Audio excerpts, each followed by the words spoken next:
ലോകം ഇന്ന് വരെ കണ്ടിട്ടില്ലാത്ത പെർസിക്യൂഷൻ ഉണ്ടാകും. എന്താണ്? Religious persecution. എത്ര പേര് ഇതൊക്കെ ഫോളോ ചെയ്യുന്നുണ്ട്? നിങ്ങൾക്കറിയാമോ, ഈ അമേരിക്കയിലുള്ള നമുക്ക് ഇച്ചിരി സുഖം കൂടുതലാണ്.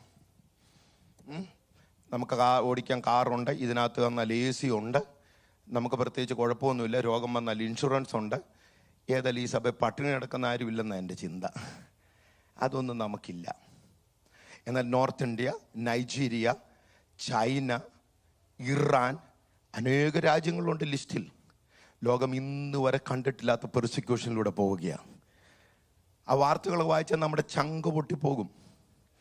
അതുകൊണ്ടല്ലോ കർത്താവിൻ്റെ വരവിൻ്റെ അടയാളത്തിന് ഒരു നെഗറ്റീവ് സൈഡും പോസിറ്റീവ് സൈഡും. നെഗറ്റീവ് സൈഡ് ഒന്ന്, ഏറ്റവും വലിയ പെർസിക്യൂഷൻ ഉണ്ടാകും.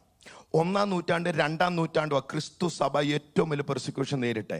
പക്ഷെ 1-ാം നൂറ്റാണ്ട് 2-ാം നൂറ്റാണ്ടുവാ ഏറ്റവും വലിയ റിവൈവൽ നടന്നേ, ഏറ്റവും വലിയ ആത്മാക്കൾ വിടുവിക്കപ്പെട്ടത്.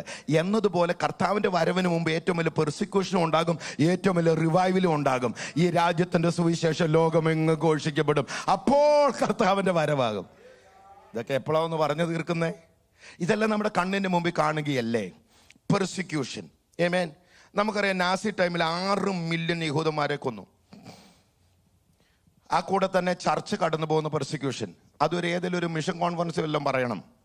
അതുകൊണ്ടാണ് പെർസിക്യൂട്ട് ചർച്ചിന് വേണ്ടി പ്രാർത്ഥിക്കണം. കയ്യിലെ കാശൊന്നും പിള്ളേർക്കൊന്നും വേണ്ടി സൂക്ഷിച്ച് എല്ലാം കൂടെ വെക്കരുത്. അതിൻ്റെ കാര്യം എന്നു ചോദിച്ചാൽ, പിള്ളേരെല്ലാം ഇത് പ്രോപ്പർ ഹാൻഡ് ചെയ്യുന്ന ഒരു ഗ്യാരണ്ടി ഇല്ല. ഇന്ന് രാവിലെ ഇതേ സന്തോഷമൊക്കെ പോകും. എന്നാലും ഞാൻ സന്തോഷത്തോടെ പറയുക, നിന്റെ ദാനം കർത്താവിൻ്റെ നാമത്തിന് കൊടുക്കണം, സുവിശേഷ വേലക്കാർക്ക് കൊടുക്കണം, കർത്താവിൻ്റെ വേല ചെയ്യുന്നവർക്ക് കൊടുക്കണം. എന്നാൽ നീയും നിലനിൽക്കും, സഭയും നിലനിൽക്കും, നിന്റെ തലമുറയും നിലനിൽക്കും. ഒരു സ്വോത്രം പറഞ്ഞേ ഹല്ലേലൂയ. കളിപ്പീര് പരിപാടിക്കല്ല ഞാൻ പറയുന്നത്, വളരെ ആത്മാർത്ഥമായി കർത്താവിൻ്റെ വേല ചെയ്യുന്നവർക്ക്. ഹല്ലേലൂയ. നോർത്ത് ഇന്ത്യ, ആഫ്രിക്കൻ രാജ്യങ്ങളൊക്കെ കഷ്ടപ്പെടുന്നവർക്ക് എന്തിനാണെന്ന് അറിയാമോ? കർത്താവിൻ്റെ ഹൃദയത്തിൻ്റെ ഏറ്റവും വലിയ ദാഹം ഹല്ലേലൂയ പെർസിക്യൂട്ടഡ് ചർച്ചിന്. ആമേൻ.